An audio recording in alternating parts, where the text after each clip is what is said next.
السلام علیکم ورحمۃ اللہ وبرکاتہ۔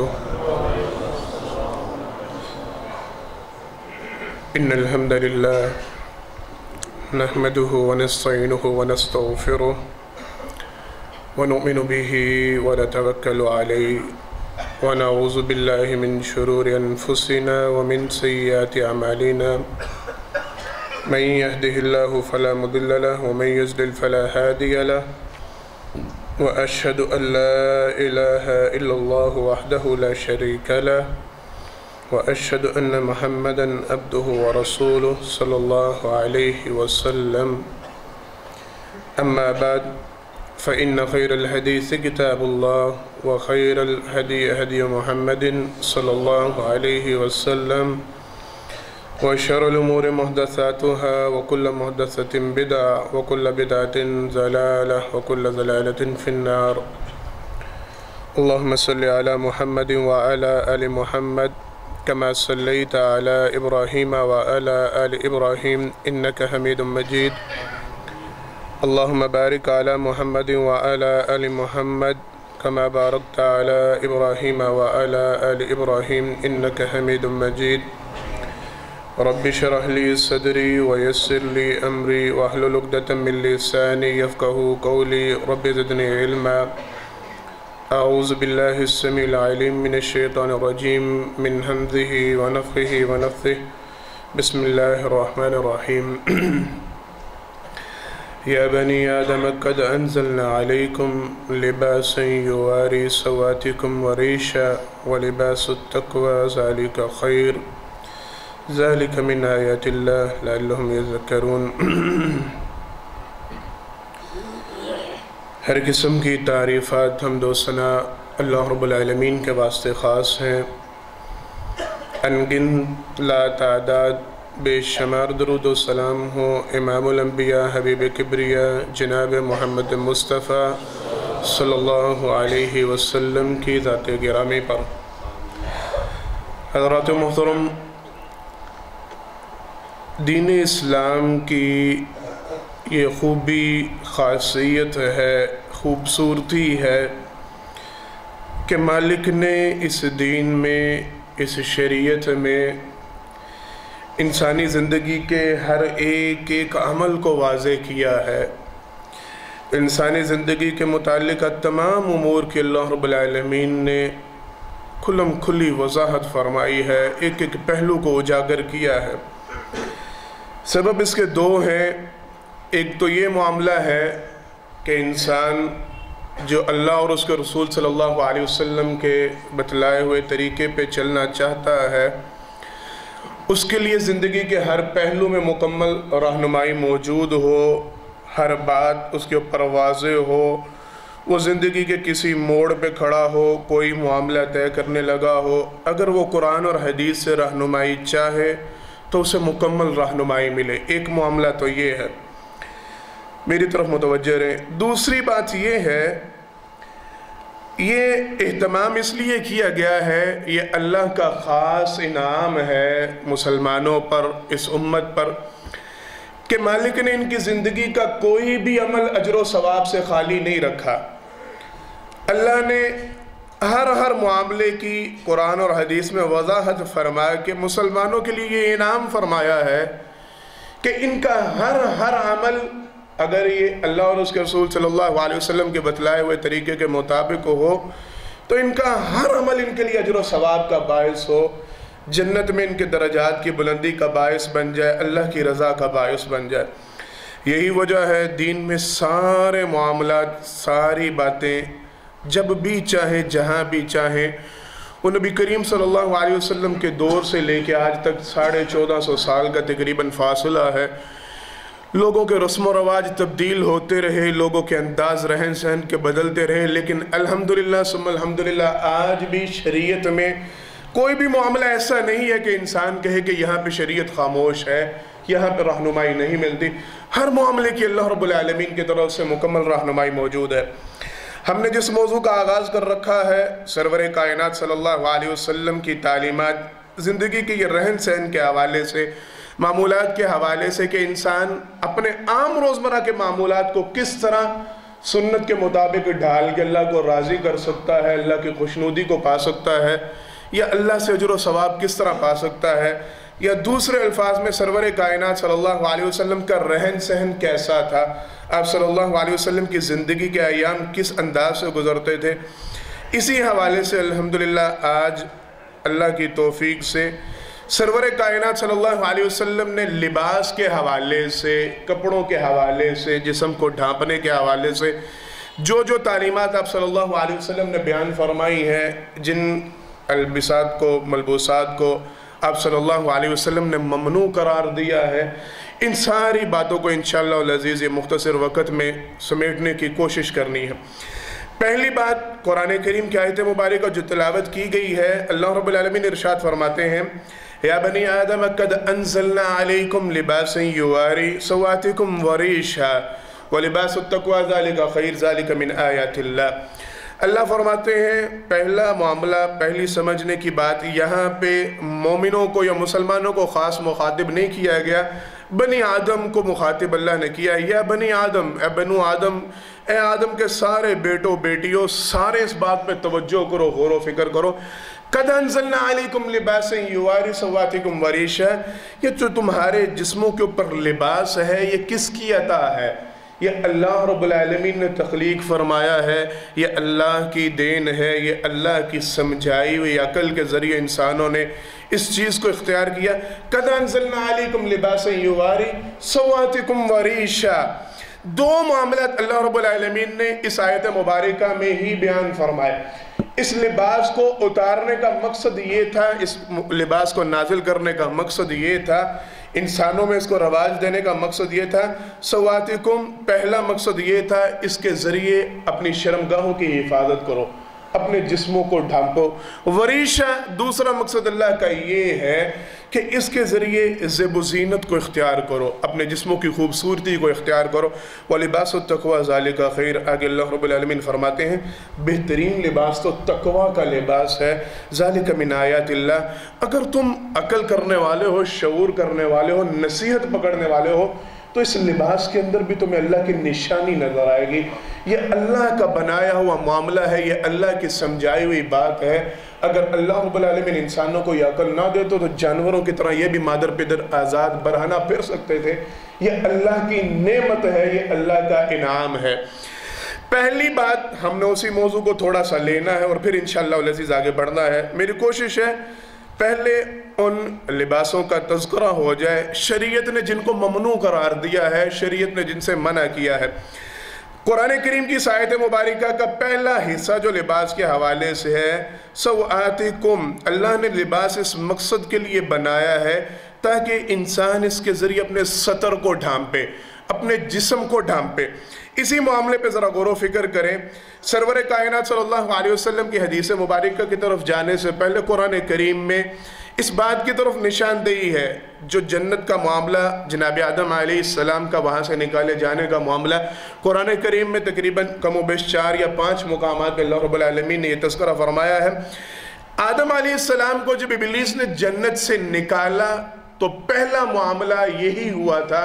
قرآن کریم اللہ رب العالمین نے یہ تذکرہ فرمایا، ان کو کھلا کے دھوکے سے وہ غلہ وہ جو بھی تھا کھلانے کے بعد ان کے اوپر سب سے پہلا اللہ کی طرف سے عذاب کہہ لیں، اللہ کی طرف سے سزا کہہ لیں، یا شیطان کا حربہ کہہ لیں، شیطان نے سب سے پہلے ان کے لباس اتروائے تھے، ان کے جنت کے لباسوں کو اتار دیا گیا۔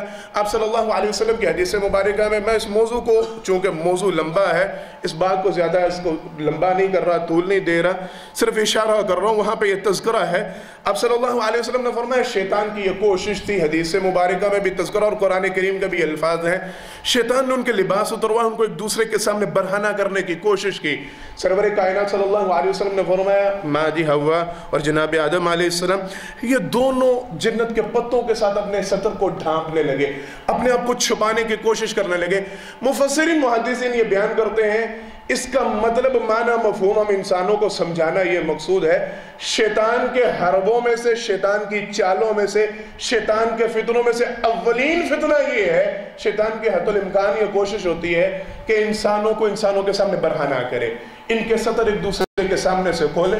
جو ایمان والے ہوں گے، جو مسلمان ہوں گے، اپنے لباس میں اس بات کا خاص خیال رکھیں گے ان کا جسم عریاں نہ ہو، ان کا لباس ایسا ہو کہ ان کا سطر ڈھانپا جائے، ان کا جسم پوری طرح سطر ان کا ڈھانپا جائے، اس میں عریانی نہ آئے۔ یہ پہلا سبق ہے، یہ پہلی بات۔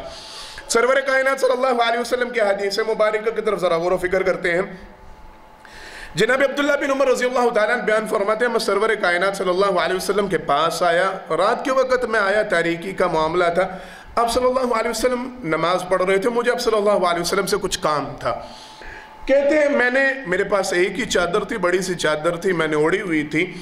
آپ صلی اللہ علیہ وسلم کے پاس جب بیٹھا، کہتے ہیں میں نے دیکھا آپ صلی اللہ علیہ وسلم نماز پڑھ رہے ہیں، تو میں نے بھی ساتھ ہی نماز شروع کر دی۔ خیر، ہم نماز سے فارغ ہوئے، سرور کائنات صلی اللہ علیہ وسلم نے اتنی رات میں آنے کا مقصد پوچھا، میں نے اپنی وجہ بتلائی کہ مجھے فلاں ضرورت تھی، یہ کام تھا، میں اس سلسلے میں آپ کے پاس حاضر ہوا۔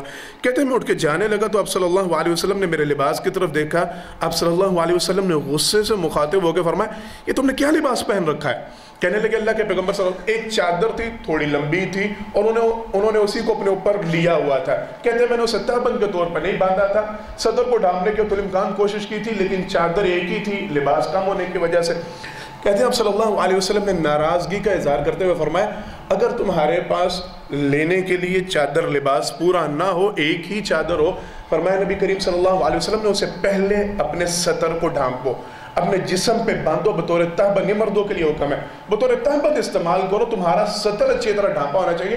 اگر دوسری چادر کی اللہ تمہیں توفیق دے دے تو اس کو اپنے جسم کے اوپر لے لو، اپنے کندھوں پر لے لو، لیکن بنیادی ضرورت مرد کا سطر، آپ صلی اللہ علیہ وسلم نے، یہ وہاں پہ مردوں کا معاملہ، وہاں پہ یہ تذکرہ تھا، آپ صلی اللہ علیہ وسلم نے یہ حکم دیا، پہلی ضرورت یہ ہے تمہارا لباس ایسا ہونا چاہیے تمہارا سطر ڈھانپا ہوا ہو، تمہارا سطر برہنہ نہ ہونے پائے۔ دوسری حدیث مبارکہ، جناب محمد مصطفیٰ صلی اللہ علیہ وسلم ایک میدان سے گزر رہے ہیں، اب صلی اللہ علیہ وسلم نے ایک شخص کو دیکھا، اللہ اکبر، وہ میدان کے اندر نہا رہا تھا، اور صحابہ بتلاتے ہیں، ہم نے بعد میں غور و فکر کیا، وہ برہنہ تھا، اس کا سطر ڈھانپا ہوا صحیح طریقے سے نہیں تھا، جسم ننگا ہو رہا تھا۔ کہتے ہیں نبی کریم صلی اللہ علیہ وسلم نے اس کو اتنا ناگوار محسوس کیا، اب صلی اللہ علیہ وسلم فوراً مسجد میں آئے، ممبر منگوا کے نبی کریم صلی اللہ علیہ وسلم نے سارے مسلمانوں کو جمع کیا، اور نبی کریم صلی اللہ علیہ وسلم نے انتہائی غصے میں، سختی میں، اب صلی اللہ علیہ وسلم نے فرمایا تم میں سے کسی مرد کے لیے یہ جائز نہیں کہ وہ دوسرے مردوں کے سامنے اپنے سطر کو کھولے، کسی عورت کے لیے یہ جائز نہیں کہ وہ دوسری عورتوں کے سامنے اپنے سطر کو کھولے۔ کہتے ہیں صحابہ میں سے ایک ساتھی بولے، اللہ کے پیغمبر صلی اللہ علیہ وسلم، اگر کوئی بندہ تنہا ہوتا ہے، اکیلا اپنے گھر میں ہے، اس وقت کیا معاملہ ہے؟ کیا اس وقت وہ برہنہ؟ آپ صلی اللہ علیہ وسلم نے فرمایا اللہ اس بات کا سب سے زیادہ حق رکھتے ہیں کہ اللہ کے سامنے اپنے صدر کو ڈھانپا جائے، اللہ سے شرم و حیا کی جائے۔ اس حدیث مبارکہ میں یہ سبق انسان کی، ایک تو یہ بات، حتی الامکان یہ کوشش ہونی چاہیے، مکمل برہنہ ہونے سے پرہیز کرنی چاہیے، حتی الامکان اجتناب کرنا چاہیے، یہی کوشش ہونی چاہیے کہ مرد کا سطر پوری طرح، میں بھی مردوں کی بات کر رہا ہوں، پوری طرح ڈھانپا ہونا چاہیے۔ کوئی بہت ضرورت ہے، اللہ کوئی اپنے غسل خانے میں اکیلا نہا رہا ہے، وہاں پہ ویسے نبی کریم صلی اللہ علیہ وسلم کے غسل میں بھی آپ صلی اللہ علیہ وسلم کے صدر کے اوپر کپڑا ہوتا تھا، یہ بہترین بات ہے، یہ بہترین۔ ہاں اگر بہت ہی زیادہ ضرورت ہے اس وقت انسان برہنہ ہو کے یہ نہا سکتا ہے، ایسی اجازت ہے، لیکن حتی الامکان کوشش یہ ہونی چاہیے، لباس ہر وقت اس طرح کا ہونا چاہیے کہ آدمی کا سطر ڈھانپا ہوا ہو۔ یہ بات ہی مردوں کے متعلق، عورتوں کے متعلق بھی سن لے، اور پھر آگے چلتے ہیں انشاءاللہ، اس کے نتیجے کو اخذ کرتے ہیں۔ سرور کائنات صلی اللہ علیہ وسلم کی حدیث مبارکہ، اب صلی اللہ علیہ وسلم نے فرمایا، بڑی توجہ کے ساتھ سنیے گا، میں تھوڑا سا تیزی سے اس لیے بات کر رہا ہوں تاکہ ہم اپنے موضوع کو سمیٹ پائیں۔ فرمایا نبی کریم صلی اللہ علیہ وسلم نے مجھے جہنم میں داخل کی جانے والی 2 نسلیں، 2 قومیں یا 2 گروہوں کے متعلق بتلایا گیا۔ آپ صلی اللہ علیہ وسلم نے فرمایا میں نے نہیں وہ دیکھی، میری نظر سے نہیں وہ گزری، ہو سکتا ہے میرے بعد وہ لوگ آئیں، وہ گروہ آئیں، وہ نسلیں آئیں جن کے لیے اللہ نے جہنم کا اعلان کر رکھا ہے کہ وہ جہنم میں جائیں گے۔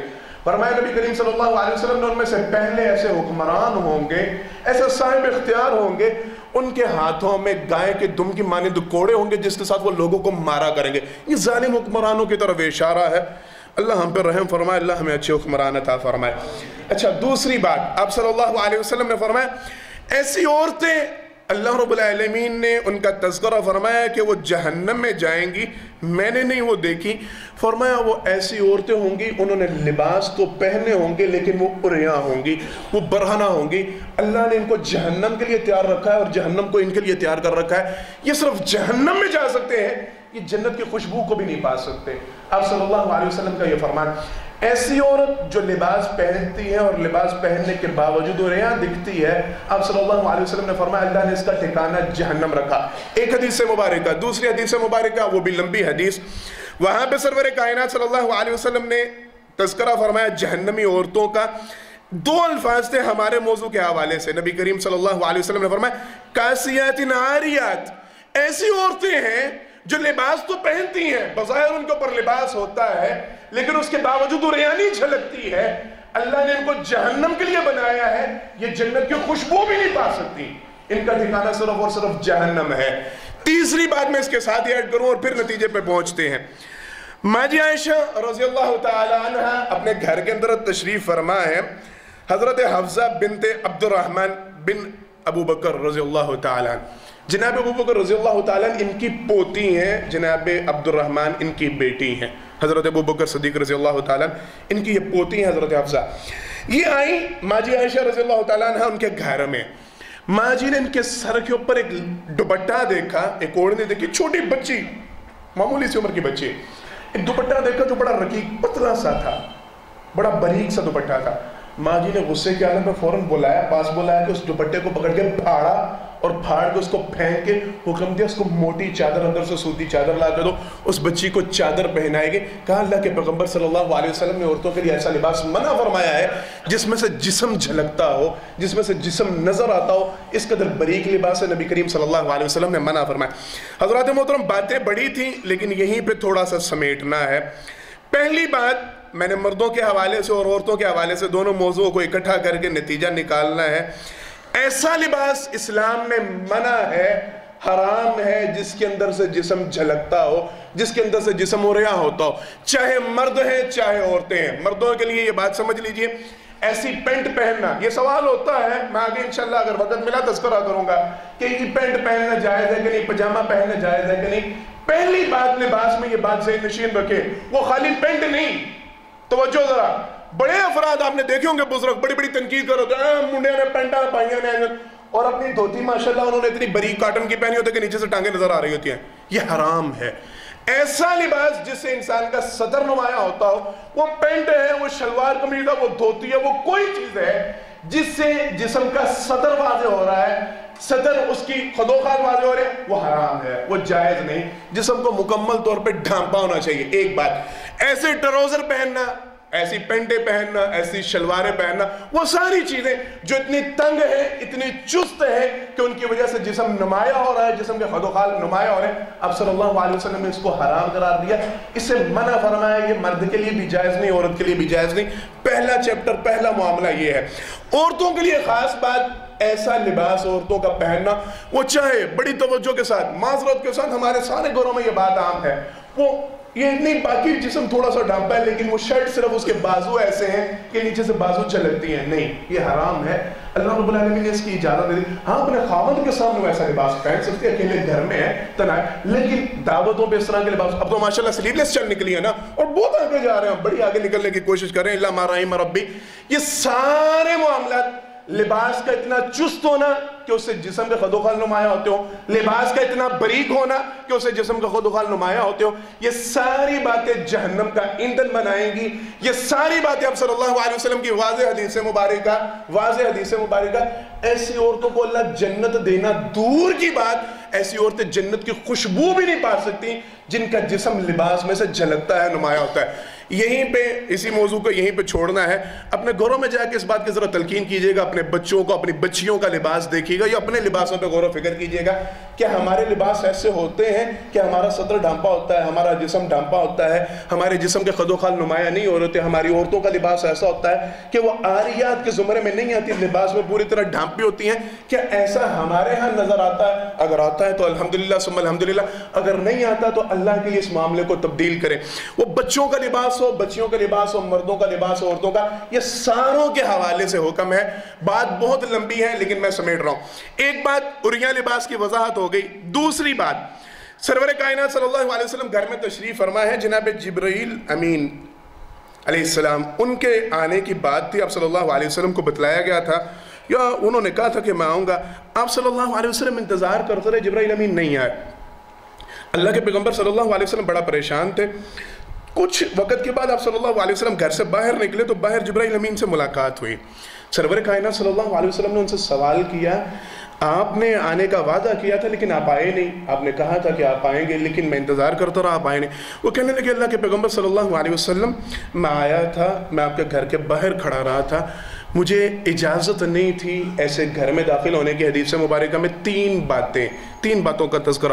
انہوں نے کہا پہلی بات یہ ہے، آپ کے گھر کے اندر اس وقت آپ کے پلنگ کے نیچے کتا موجود تھا، کتے کا چھوٹا سا بچہ تھا وہ۔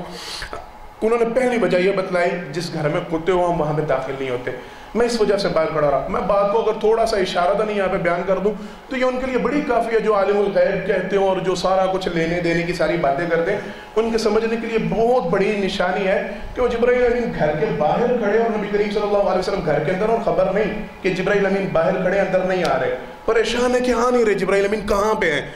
کہتے ہیں پہلی بات یہ ہے، میں آیا تھا، میں باہر کھڑا رہا ہوں، میں اس لیے اندر نہیں آ سکا کہ گھر کے اندر ایک کتا موجود تھا، ہم وہاں پہ داخل نہیں ہوتے جہاں پہ کتا ہوتا ہے، ایک بات۔ دوسری بات، وہ کہنے لگے کہ آپ کے گھر کے اندر ایسی چادر تھی جس کے اوپر نقش و نگار بنے تھے، ہم ایسے گھروں میں داخل نہیں ہوتے جہاں پہ تصویر ہو۔ تیسرا معاملہ یہ تھا کہ پردہ لٹکایا گیا تھا، اس کے اوپر بھی کچھ تصویریں بنی تھی۔ اللہ کے پیغمبر صلی اللہ علیہ وسلم، اس وجہ سے میں گھر کے اندر داخل نہیں ہوا۔ نبی کریم صلی اللہ علیہ وسلم نے فوراً حکم دیا کہ جو تصویریں ہیں جو چادروں پہ بنی ہوئی ہیں، حدیث کے اندر وضاحت ملتی ہے، آپ صلی اللہ علیہ وسلم نے ان کو کاٹ کے ان کے تکیے بنانے کا، سروں کو کاٹنے کا حکم دیا۔ یہ جبرائیل امین کے پاس جگہ پہ وضع تھا، انہوں نے حکم دیا تھا کہ ان کے اوپر سے سر کاٹ دیں تاکہ یہ درخت کے مانند ہو جائیں گے، پھر آپ صلی اللہ علیہ وسلم انہیں استعمال کر سکتے ہیں لٹکانے کے لیے۔ دوسرا حکم یہ ملا تھا، جو بیڈ شیٹ تھی، چادر تھی، اس کے لیے حکم ملا، اس کو کاٹ کے تصویر کو مٹا کے بطور تکیہ آپ صلی اللہ علیہ وسلم نے اسے استعمال کرنے کی اجازت دی، کتے کو اس کو گھر سے نکال دیا۔ یہ تین وجوہات ہمارے لیے یہاں پہ سبق ہے، لباس ایسا ہونا چاہیے جس کے اوپر تصویر نہ ہو۔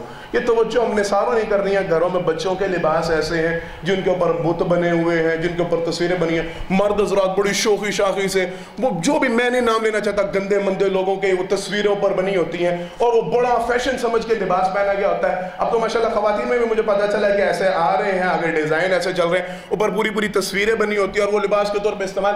آپ صلی اللہ علیہ وسلم کی حدیث مبارکہ میں وضاحت ہے، جس لباس کے اوپر تصویر بنی ہوگی وہاں پہ گھر میں رحمت کے فرشتے داخل نہیں ہوتے، اس گھر میں رحمت آ ہی نہیں سکتی جہاں پہ تصویر والا لباس۔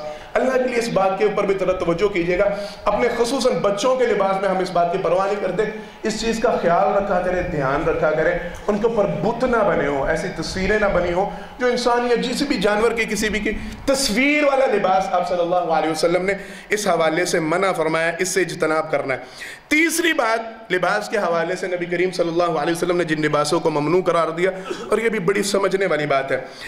جناب عبداللہ بن عمر یہ راوی ہیں، کہتے ہیں میں نبی کریم صلی اللہ علیہ وسلم کے پاس آیا تو میرے اوپر 2 زعفرانی چادریں تھیں، زعفران کے رنگ کی، یہ سرخی مائل زرد رنگ ہوتا ہے۔ میں وضاحت کر دوں، کرنی چاہیے، ہونی چاہیے۔ ہمارے ہاں ایک حضرت قبلہ پیر صاحب، اللہ معاف کرے، لوگوں نے بنا رکھے ہیں باقاعدہ طور پہ، اور آپ نے دیکھا ہوگا عمومی طور پہ یہ درگاہوں پہ، درباروں پہ لباس عمومی طور پہ ان کا پیروں فقیروں کا یہی ہوتا ہے۔ نبی کریم صلی اللہ علیہ وسلم نے جسے ممنوع قرار دیا، زرد رنگ کا زعفرانی لباس۔ جناب عبداللہ بن عمر فرماتے ہیں میں آیا تو میں نے وہ لباس زیب تن کر رکھا تھا، 2 چادریں تھی، ایک اوپر لی ہوئی تھی، ایک تہبند کے طور پہ باندھی ہوئی تھی۔ آپ صلی اللہ علیہ وسلم نے بڑے غصے سے یہ الفاظ اختیار فرمائے، ارشاد فرمایا تجھے تیری ماں نے یہ حکم دیا ہے؟ یہ عربی کا ایک جملہ ہوتا تھا، محاورہ ہوتا تھا غصے کے اظہار کے لیے، تجھے تیری ماں نے یہ حکم دیا ہے کہ یہ لباس پہن؟ کہنے لگے اللہ کے پیغمبر صلی اللہ علیہ وسلم آپ ناراض ہو رہے ہیں، میں ابھی جا کے ان کو دھو ڈالتا ہوں، رنگ ان کا اتارنے کی کوشش۔ آپ صلی اللہ علیہ وسلم نے فرمایا نہیں، ان کو جلا ڈالو۔ جناب عبداللہ بن عمر رضی اللہ تعالیٰ بیان فرماتے ہیں اصل معاملہ یہ، وہ حدیث میں وضاحت، اصل معاملہ یہ تھا ہمارے اس دور میں، اس وقت میں، اس جگہ پہ یہ لباس کافروں کا تھا، یہ رنگ کافروں کے لیے خاص تھا. نبی کریم صلی اللہ علیہ وسلم نے اس زرد زعفرانی رنگ سے انتہائی سختی سے منع فرمایا اس لباس کو اتار کے دھونے کی رنگنے کی اجازت نہیں, فرمایا اس کو جلا ڈالو. جناب عبداللہ بن عمر رضی اللہ تعالیٰ عنہ بیان فرماتے ہیں میں فوراً گھر میں واپس پلٹا. گھر میں اس وقت تندور جل رہا تھا, میں نے فوراً اپنا لباس اتار کے وہاں اس تندور میں آگ میں پھینک کے جلا ڈالا. میں نے اس کو استعمال کرنا دینا یہ نہیں, فوراً کہتے ہیں میں نے اس کو جلا کے ختم کر دیا. ایسا لباس, خصوصاً زرد رنگ کا لباس, زعفرانی لباس, نبی کریم صلی اللہ علیہ وسلم نے اس لباس سے منع فرمایا. مفسرین محدثین آگے اس میں وضاحت فرماتے ہیں کوئی بھی ایسا لباس کسی بھی دور کے اندر جو کافروں کی شناخت بن چکا ہو, جو کافروں کی علامت بن چکا ہو, جو کافروں کے لیے خاص ہو چکا ہو, ایسے لباس سے گریز کرنا چاہیے, ایسے لباس سے اجتناب کرنا چاہیے. جو کسی قوم کا خاص مخصوص جو کفر کے اوپر ہے ان کا لباس ہو. اشارہ میں کروں, ہمارے ایک جنرل گزرے ہیں آرمی کے, ہمارے چیف آف آرمی اسٹاف بھی, اور 8 سال کے لیے صدر بھی گزرے ہیں. آپ کو علم ہوگا کہ وہ آغا خانی آئے تھے اور انہوں نے باقاعدہ ان کی توپ پہنی تھی اور ان کی ٹوپی پہنی تھی اور وہ صدر کی حالت میں تھے, اور ہم چلے جو بھی ہے معاملہ. یہ کافروں کا لباس جو کافروں کی مشابہت ہے, نبی کریم صلی اللہ علیہ وسلم نے اس سے سختی سے منع فرمایا. اس لباس کو بدل ڈالنے کی, دھو ڈالنے کی, رنگ کر لینے کی اجازت دی. فرمایا اس کو جلا کر راکھ کر دینا چاہیے, اس کو پہننے کی مسلمانوں کو قطعاً اجازت نہیں. وہ لباس جو کافروں کے مشابہ ہے, وہ رنگ جو کافروں کے لیے مشابہ ہے, وہ رنگ جو کافروں کے لیے خاص ہے, آپ صلی اللہ علیہ وسلم نے اسے منع فرمایا. یہی ساتھ تھوڑا سا منسلک کر دیں, آپ صلی اللہ علیہ وسلم نے ویسے رنگین لباس سے منع نہیں فرمایا. میں اسی بات کو یہیں پہ ذرا ایڈ کر جاؤں. سرور کائنات صلی اللہ علیہ وسلم کی حدیث مبارکہ میں یہ تذکرہ ضرور ملتا ہے. آپ صلی اللہ علیہ وسلم حکم دیا کرتے تھے کہ سفید لباس پہنا کرو, البسوا ثیابکم, آپ صلی اللہ علیہ وسلم البسوا ثیابکم البیاض, یہ حدیث کے بہت جگہ پہ الفاظ ملتے ہیں کہ سفید لباس پہنا کرو. وَكَفِّنُوا فِيهَا مَوْتَاكُمْ, اپنے مردوں کو اسی میں کفن دیا کرو. آپ صلی اللہ علیہ وسلم کو یہ لباس بڑا پسند تھا, سفید رنگ کا لباس. نبی کریم صلی اللہ علیہ وسلم کا عمومی لباس بھی یہی ہوتا تھا, لیکن یہ خاص نہیں. رنگین لباس پہننے کی اجازت ہے, ہر رنگ منع نہیں. خصوصاً زرد رنگ کا اور زردی مائل رنگ کا میں نے جو بتلایا, زعفرانی رنگ, اس کا منع ملتا ہے. یہ جو رنگ کافروں کی مشابہت بن چکا ہو نا, وگرنہ نبی کریم صلی اللہ علیہ وسلم کی حدیث مبارکہ 3-4 احادیث اس حوالے سے. ایک سے ابھی بیان فرماتے ہیں وہ رات کے وقت نبی کریم صلی اللہ علیہ وسلم کے پاس آئے. آپ صلی اللہ علیہ وسلم خیمے سے نکلے, میں نے وضو کروانے کے لیے نبی کریم صلی اللہ علیہ وسلم کو لوٹا وغیرہ پکڑا. خیر مختصر یہ کہتے ہیں اس وقت میں نے نبی کریم صلی اللہ علیہ وسلم کو دیکھا, آپ صلی اللہ علیہ وسلم نے 2 سبز گہرے سبز رنگ کی چادریں لی ہوئی تھی. یہ آپ صلی اللہ علیہ وسلم نے پہنا تھا لباس.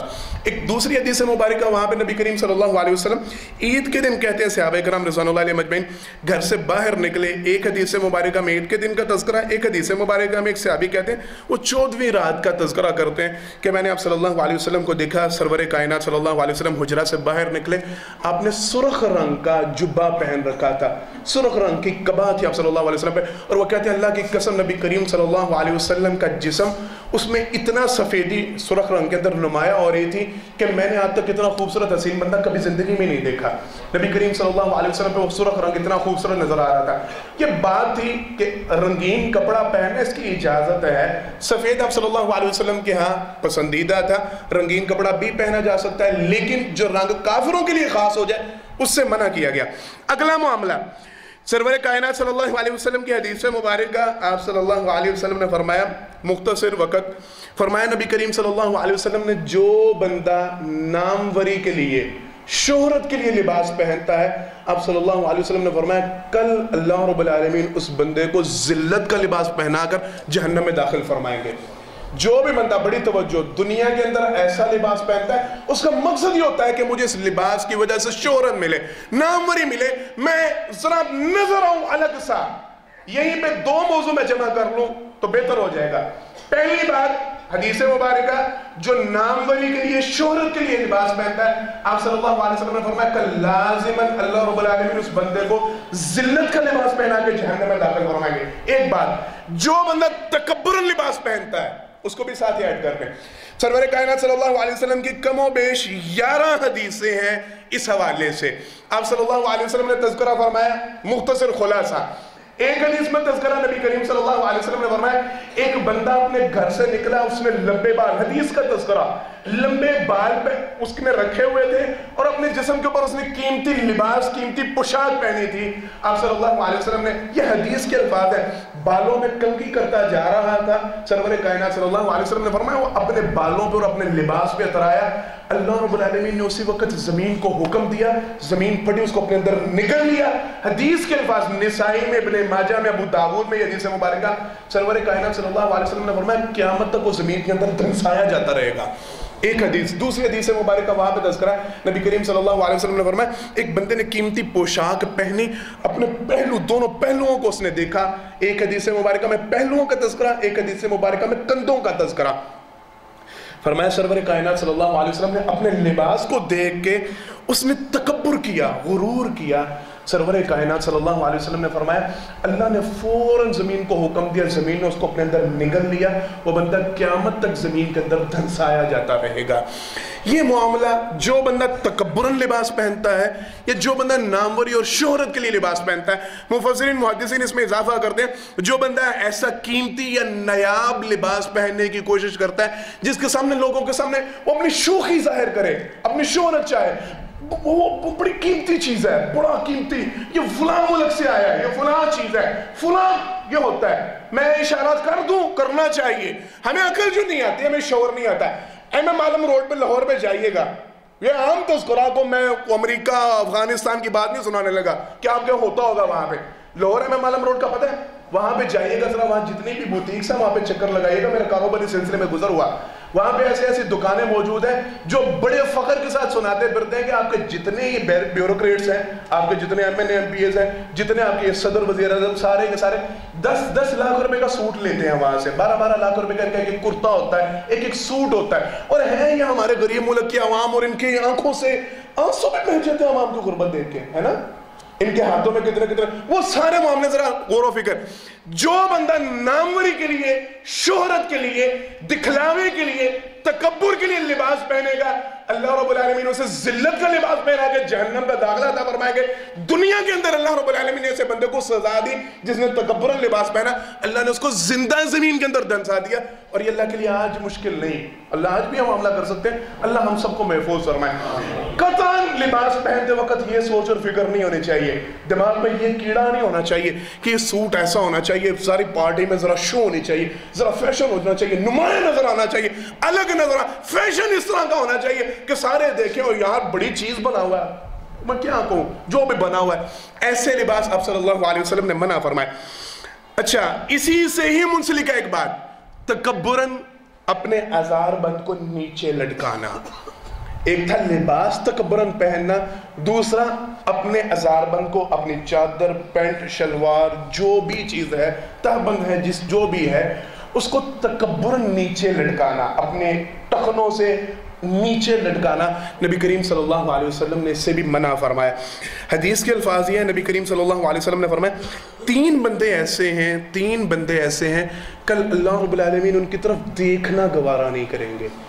توجہ کیجئے گا, وہ میں نہیں وضاحت میں زیادہ جاتا, نیکیاں ساری ایک طرف رہ جائیں گی, معاملہ سارے ایک طرف رہ جائیں گے, وہ سارے ایمان اور دین کی باتیں ایک طرف.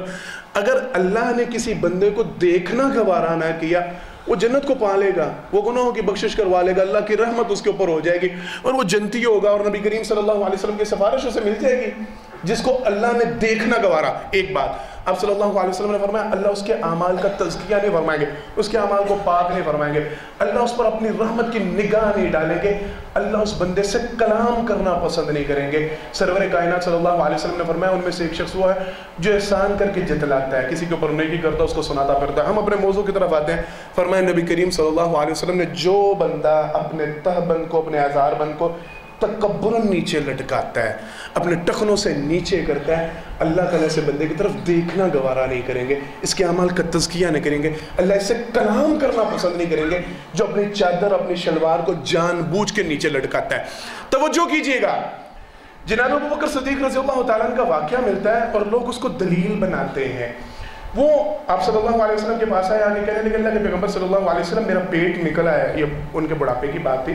کہہ رہے کہ میرا پیٹ نکلا ہے اور پیٹ نکلنے کی وجہ سے جب میں چلتا ہوں عمومی طور پہ ایسے ہوتا ہے, میرا مقصد نہیں ہوتا, میری کوشش نہیں ہوتی, لیکن کبھی کبھار وہ تابن نیچے لٹک جاتا ہے. اللہ کے پیغمبر صلی اللہ علیہ وسلم, کیا میرے ساتھ بھی یہ معاملہ؟ آپ صلی اللہ علیہ وسلم نے فرمایا نہیں, تم تکبراً ایسا نہیں کرتے, تم جان بوجھ کے ایسا نہیں. وہ ایک عذر ہے کہ پیٹ موٹاپا ہونے کی وجہ سے تہبند وہاں پہ ٹک نہیں پاتا, وہ نیچے لٹک جاتا ہے, سرک جاتا ہے. اب صلی اللہ علیہ وسلم نے فرمایا نہیں ابو بکر تم تکبر کرنے والوں میں شامل نہیں, تمہارا ارادہ. اب بعض افراد نے اس کو دلیل بنا رکھا ہے کہ نہیں جی نہیں, وہ اگر ویسے بندے نے فیشن کے طور پہ نیچے کیا یا وہ ویسے نیچے لٹک جاتی ہے تو پھر خیر ہے. نہیں, یہ معاملہ یہ نہیں, سمجھانے کا مقصد یہ تھا اگر کسی کی کوئی مجبوری ہے, کوئی بیماری ہے, کوئی عذر ایسا, لیکن یہاں پہ یہ بھی وضاحت ہو جائے بیماری سے مراد پتہ کیا بیماری ہے.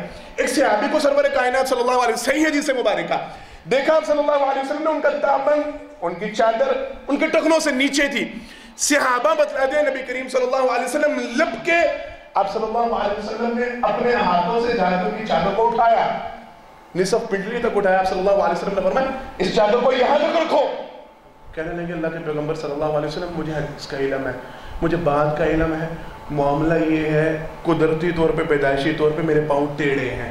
اللہ کے پیغمبر صلی اللہ علیہ وسلم جب میں چلتا ہوں تو میرے دونوں قدم آپس میں ٹکراتے ہیں اور وہ بڑے برے معلوم ہوتے ہیں. میں نہیں تھا چاہتا کہ میں جب چلوں تو وہ آپس میں ٹکراتے ہوئے لوگوں کا نظر آئے, میں نے اس لیے اس کو نیچے لٹکا رکھا تھا. اب صلی اللہ علیہ وسلم نے فرمایا اللہ خوبصورت ہے اور بنانے والے ہیں خوبصورتی کو, مالک نے جو بھی تخلیق فرمایا وہ خوبصورت ہی ہے, تمہیں پریشان ہونے کی ضرورت نہیں, اسے اونچا ہی رکھو. سرور کائنات صلی اللہ علیہ وسلم نے انہیں بھی اجازت نہیں دی اپنے عذر کو چھپانے کے لیے اپنی تہبند شلوار کو نیچے لٹکانے کی. لہذا اگر کوئی بندہ اپنے لباس کو تکبراً نیچے کرے گا, کل اللہ رب العالمین ایسے بندے سے کلام کرنا پسند نہیں کریں گے. آخری معاملہ, اور پھر باقی انشاءاللہ موضوع پھر کبھی موقع ملا تو کریں گے اس حوالے سے بات. ایسا لباس نبی کریم صلی اللہ علیہ وسلم کی حدیث مبارکہ آپ صلی اللہ علیہ وسلم نے لعنت فرمائی ہے ایسے مردوں پر جو عورتوں کا لباس پہنتے ہیں اور ایسی عورتوں پر جو مردوں کا لباس پہنتی ہیں. سرور کائنات صلی اللہ علیہ وسلم نے ان دونوں پر لعنت فرمائی. نہ مردوں کے لیے یہ جائز ہے کہ وہ عورتوں کے مشابہ لباس پہنے, نہ عورتوں کے لیے یہ جائز ہے کہ وہ مردوں کی مشابہت والا لباس اختیار کریں. مفسرین محدثین, اب اس میں بڑی وضاحت ہے, بڑی باتیں, ہمارا چونکہ وقت کم ہوتا ہے, وہ کہتے ہیں پہلی بات تو یہ ہے وہ رنگ بھی منع ہے. بڑی توجہ, وہ رنگ بھی منع ہے جو عورتوں میں عام ہو جائے. جو عمومی طور پر رنگ, اس طرح کے رنگ, شوق رنگ جو عورتوں میں استعمال ہوتے ہیں, مردوں کے لیے وہ رنگ پہننے بھی حرام ہے. کیوں؟ وہ عورتوں کے مشابہت کے زمرے میں آ جائیں گے. عورتوں کے لیے ایسے ہلکے رنگ کے, یہ نبی کریم صلی اللہ علیہ وسلم کے دور سے رواج چلتا آ رہا ہے, مرد ہلکے رنگ کے کپڑے پہنا کرتے تھے. عورتوں کے لیے ایسے ہلکے رنگ کے کپڑے پہننا جو خاص مردوں کے لیے ہیں, جو عمومی طور پہ مرد ہی استعمال کرتے ہیں, یہ جس سے شائبہ مردوں کا ہوتا ہو, وہ کپڑے پہننا بھی حرام ہے. پہلی بات رنگ کا. دوسری بات, جو لباس مردوں کے لیے خاص ہے, جو کپڑے مردوں کے لیے خاص ہیں, اس سے مشابہ لباس پہننا, اس طرح کے کپڑے پہننا. ہمارے عرف عام میں آج کل پینٹ شرٹ کہہ لیں یا جو بھی لباس کہہ لیں, اس طرح کا, یہ شلوار قمیض کو اس انداز سے سلوانا, یہ اب وبا پھیلی ہے. وہ شرٹ کرتی چل رہی ہے, جو بھی چل رہا ہے معاملہ, ایسا لباس جو مردوں کے مشابہت اختیار کرتا ہے, آپ صلی اللہ علیہ وسلم نے ایسی عورتوں کے اوپر لعنت فرمائی. اور مردوں کے لیے بھی یہی معاملہ, ہر وہ لباس جو عورتوں کی مشابہت اختیار کرتا ہوگا, نبی کریم صلی اللہ علیہ وسلم نے ان کے اوپر لعنت فرمائی. حضرات محترم, وقت مکمل, لیکن یہیں پہ جو بڑا ضروری مسئلہ ہے اس حوالے سے, عمومی طور پہ یہ دیکھنے میں آتا ہے بچوں کے ساتھ ہم بڑی زیادتی کرتے ہیں. ہمارے ہاں یہ دیکھنے میں آتا ہے یہ ابھی چھوٹی سی عمر کی بچیاں تو کوئی نہیں, ابھی پینٹ شرٹ پہن رہی ہے, بڑی ہوگی تو انشاءاللہ ہم اس کو شلوار قمیض کے اوپر لے آئیں گے, دوپٹے پہ لے آئیں گے. ابھی تو بچی ہے نا, ابھی تو اس کو پہننے دو. نہیں ابھی بچہ ہے, وہ کچھ نہیں ہوتا اگر بہن کا کپڑے پہن کے. اللہ کی قسم اٹھا کے کہتا ہوں, میں کل یہ پڑھ رہا تھا, صحابہ کرام رضوان اللہ علیہ مجمعین بتلاتے ہیں, ہم ایسی جوتیوں کا استعمال نہیں تھا کرتے جو عورتوں کے مشابہت ہوتی تھی. ہم جوتے میں بھی ایسی پرہیز کیا کرتے تھے. ہم جوتے میں بھی, عورتیں خواتین مردوں کا جوتا استعمال نہیں کرتی تھی, مرد عورتوں کا جوتا استعمال نہیں کرتے تھے کہ کہیں نبی کریم صلی اللہ علیہ وسلم کی لعنت کے مستحق نہ بن جائے. ہمارے یہاں تو پورا لباس ہی تبدیل ہو گیا. مردوں نے پونیاں رکھ لی, کانوں میں بالیاں, ہم تو یہ بنے پھر رہے ہیں نا. وہاں پہ وہ کہتے ہیں ہم پاؤں کا جوتا تک نہیں تھے پہنتے جو عورتوں کی مشابہت اختیار کرتا تھا, یا عورتیں وہ جوتا نہیں تھی پہنتی. اللہ کے لیے اس حوالے سے ذرا غور و فکر کیجیے گا. ابھی چھوٹا بچہ ہے, ابھی یہ معاملہ آہستہ آہستہ کیا ہوتا ہے, جب وہ تھوڑی سی بلوغت کی عمر کو پہنچنا شروع ہوتا ہے, وہ عادت بن گئی, روٹین, میں اسی میں کمفرٹ فیل کرتا ہوں یا کرتی ہوں. وہ بچپن سے یہی پہنا ہے. اور پھر ماں باپ, میں تو اسے پھر غصے میں بکواس ہی کہوں گا, کہتے رہتے ہیں اور نہیں جی بچوں کو بڑا سمجھایا, اس کو شروع سے عادت ہے نا یہ لباس پہننے کی, تو اب تبدیل نہیں کرتا یا نہیں کرتی. اس کو عادت بن گئی, بنائی کس نے؟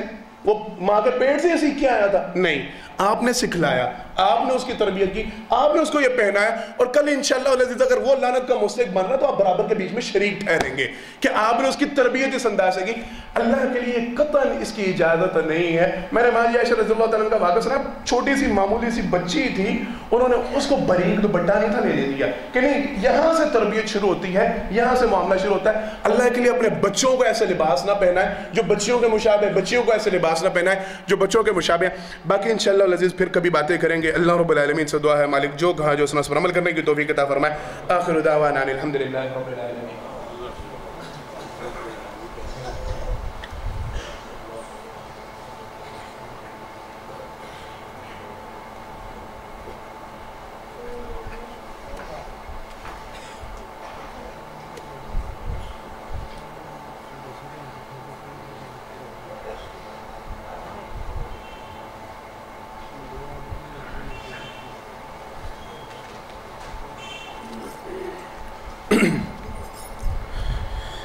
إن الحمد لله نحمده ونستعينه ونستغفره ونؤمن به ونتوكل عليه ونعوذ بالله من شرور أنفسنا ومن سيئات أعمالنا من يهده الله فلا مضل له ومن يضلل فلا هادي له وأشهد أن لا إله إلا الله وحده لا شريك له وأشهد أن محمدا عبده ورسوله صلی اللہ علیہ وسلم.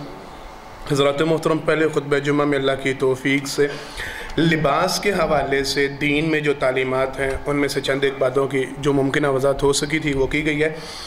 مختصر یہ ہے کہ پہلی کوشش, لباس ایسا ہونا چاہیے جو سطر کو پوری طرح پہ ڈھانپے. وہ پینٹ ہے, وہ شلوار ہے, وہ کچھ بھی ہے, تہ بند ہے, جو بھی چیز ہے وہ ایسی ہونی چاہیے کہ اسے جسم نمایاں نہ ہوتا ہو, اسے سطر جھلکتا نہ ہو. ایسی چیز ہونی چاہیے, نہ وہ اتنا باریک ہو نہ ہی وہ اتنا چست ہو کہ اسے جسم نمایاں ہوتا ہو. ایسے لباس سے گریز کرنا چاہیے. پہلی بات, خواتین کے لیے خصوصی طور پہ اس بات کی پابندی ہونی چاہیے ان کے جسم کا کوئی بھی حصہ, لباس جس کے اوپر ہے وہ جسم اتنا حصہ برہنہ نہیں ہونا چاہیے. نبی کریم صلی اللہ علیہ وسلم نے ایسی عورتوں کے لیے یہ وعید بیان فرمایا کہ وہ جنت کی خوشبو بھی نہیں پا سکیں گی. اللہ نے ان کو بنایا ہی جہنم کے لیے, ان کا داخلہ صرف جہنم میں ہی ہو سکتا ہے. وہ جنت میں جا نہیں سکتی جو لباس پہننے کے باوجود عریاں ہوتی ہیں, چاہے وہ چست لباس کی وجہ سے ہوں یا باریک لباس کی وجہ سے ہوں. ایک بات. دوسری بات, لباس کے اندر ایسے رنگوں کا استعمال کرنا منع ہے جو آپ صلی اللہ علیہ وسلم نے کفار کی مشابہت کی وجہ سے منع فرما دی ہے, جیسے زرد رنگ کا لباس, زعفرانی لباس, آپ صلی اللہ علیہ وسلم نے ان کو منع فرما دیا ہے. یا پھر کسی بھی علاقہ کے اندر اگر کوئی لباس, کوئی انداز کافروں کے لیے مخصوص ہو چکا ہے, ان کی عبادت گاہوں کے اندر استعمال ہوتا ہے یا ان کے لیے مخصوص ایک قوم کے طور پہ استعمال ہوتا ہے, آپ صلی اللہ علیہ وسلم نے ایسے لباسوں کو جلا ڈالنے کا حکم دیا, ان کو استعمال کرنے کی اجازت نہیں ہے. پھر اس حوالے سے وضاحت کی گئی ہے, لباس کے اندر اس بات کا خیال ہونا چاہیے سطر پوری طرح ڈھانپا ہونا چاہیے, سطر اس کے اندر برہنہ نہیں ہونا چاہیے. عورتوں کو مردوں کا لباس, مردوں کے لیے عورتوں کا لباس یہ حرام ہے. لباس کو ناموری کے لیے, شہرت کے لیے نہیں پہننا, تکبراً نہیں پہننا. یہ کوشش نہیں کرنی کہ لوگوں کو اس کے ذریعے کمتر شو کیا جائے, اپنی حیثیت کو اونچا بنانے کی کوشش کی جائے. یہ سارے لباس آپ صلی اللہ علیہ وسلم نے حرام قرار دیے ہیں. تکبراً اپنے آزار بند کو نیچے لٹکانے سے آپ صلی اللہ علیہ وسلم نے منع کیا. یہ ساری باتیں تھیں. انشاءاللہ العزیز آگے کبھی پھر موقع ملا, ابھی فی الحال میں نے اس موضوع کو یہیں پہ ختم کرنا تھا, پھر کبھی انشاءاللہ موقع ملا تو اس حوالے سے وضاحت کریں گے کہ آپ صلی اللہ علیہ وسلم نے کن لباسوں کو پسند کیا ہے یا کن لباسوں کے پہننے کی اجازت دی ہے. اللہ رب العالمین سے دعا ہے مالک جو کہا جو اس نے اس پر عمل کرنے کی توفیق عطا فرمائے. یہ بیماروں کے لیے دعا کی درخواست کی گئی ہے. ایک ساتھی ہیں اعجاز الوی صاحب, ان کے والدہ کینسر کے مرض میں مبتلا ہیں, ان کے لیے دعا کریں اللہ انہیں مکمل شفا کاملہ وعجل عطا فرمائے. پرفیوم کے حوالے سے سوال کیا گیا لگانے سے, اگر اس میں الکوہل شامل ہو تو پھر اسے اجتناب ہی کریں, لگانے سے نماز ہو جاتی ہے. اجتناب کرنا چاہیے اگر اس میں الکوہل شامل, اگر الکوہل شامل نہیں, عام ملتی ہیں ویسے پرفیوم, ایسی عطر ملتی ہیں جس میں الکوہل کا استعمال نہیں ہوتا, ایسے ہی الکوہل کو یعنی الکوہل سے پاک جو پرفیوم ہے اس کو استعمال کر لیا جائے. دعا کی درخواست ہے جی بارش کے لیے انشاءاللہ العزیز, آج ہم جمعہ کے بعد اس کے لیے دعا کریں گے. اللہ رب العالمین سے دعا ہے مالک جو کہا جو اس نے اس پر عمل کرنے کی توفیق عطا فرمائے. بارک اللہ لنا ولکم فی القرآن العظیم ونفعنا وإیاکم بالآیات والذکر الحکیم. ایک اعلان تھا بڑا ضروری وہ رہ گیا, کانفرنس کا بھی اعلان ایک تو وہ سن لیں کہ انشاءاللہ العزیز آج جمعہ سے اس کا آغاز ہو چکا ہے الحمدللہ ثم الحمدللہ 107ویں کانفرنس ہے. یہ ہماری اہل حدیثوں کی الحمدللہ تاریخ ہے. میں یہ سمجھتا ہوں میں نے پچھلی دفعہ بھی گزارش کی تھی لازماً اس کا حصہ بننا چاہیے. کسی ایک دن وہ 3 دن کی کانفرنس ہے, کوشش یہ کریں کہ تینوں دن شامل ہو تو بہت اچھی بات ہے, لیکن کم از کم ایک دن ضرور اس میں شامل ہوں, اپنی شرکت کو اس میں یقینی بنائیں. ایک تو وہاں پہ بہت بہت بڑے عالم پورے پاکستان سے جمع ہوتے ہیں, بہت کچھ حاصل ہوتا ہے, بہت کچھ سننے کو ملتا ہے. ایک بات. دوسری بات یہ کہ ہماری شرکت وہاں پہ افرادی قوت کے اظہار کا بھی ایک ذریعہ ہوتی ہے, تو لازماً ایسے مواقع میں شامل ہونا چاہیے. انشاءاللہ عزیز میں نے اتوار والے دن مغرب کے بعد کا شاید مجھے ٹائم ملا, انشاءاللہ وہاں پہ پہنچوں گا. سارے ساتھی وہاں پہ پہنچنے کی بھرپور کوشش کریں. ایک اعلان. دوسرا ضروری اعلان یہ تھا, تھوڑی سی سستی دیکھنے میں نظر آ رہی ہے کہ اب اذان سے پہلے جو حاضری تھی وہ تھوڑی سی کم ہو رہی ہے. شاید میں نے کافی عرصے سے کہا نہیں تھا تو یہ اس کا نتیجہ نکل رہا ہے. اللہ کے لیے بڑی دفعہ وضاحت ہو چکی ہے, اذان کے بعد آنے کا وہ فائدہ نہیں جو اذان سے پہلے آنے کا فائدہ.